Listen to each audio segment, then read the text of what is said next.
कदाचित आमच्या वेळेला का नव्हतं. मी जर आता 50 पेशंटची नावं लक्षात ठेवते, कदाचित मी 100 लोकांची नावं लक्षात ठेवली असेल. आणि जेव्हा मी तुम्हाला प्रश्न विचारला की 64 काय आहे, 28 वर काय आहे, डस्टबिनचं कोणतं आहे, शॉक की कसं राईट आन्सर दिला 5 मिनिटात. आणि मी रट्टा मारत होती की चला ॲटलीस्ट मला वाटलं तुम्ही राईट आन्सर देईल. आणि नंतर आज सरांनी रोहित सरांनी जे कॅलेंडर सांगितलंय की सच अ वंडरफुल, की खूप बरं वाटतं की लर्न केल्यानंतर आपण म्हणतो ॲक्च्युली खरं वय झाल्यावरती मेमरी थोडी कमी होत जाते. पण तुमच्या ट्रेनिंग कदाचित आमच्या वयाच्या लोकांना पण ती सवय दोन्ही मेमरीमध्ये लर्न करायची, आठवण ठेवायची. आणि आपल्या वेळी तर आपण आई वडिलांना उलटं बोलत होतो, मुलं लगेच हायपर होत आहेत आजकालचे जनरेशन.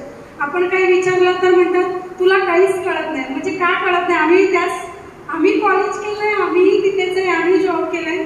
पण तुम्ही जे लास्ट सेक्शन दिलात की मुलांनी कसं बिहेवियर केलं पाहिजे आई वडिलांबरोबर, फ्रेंड्स बरोबर, या सगळ्यांबरोबर. आजकालची मुलं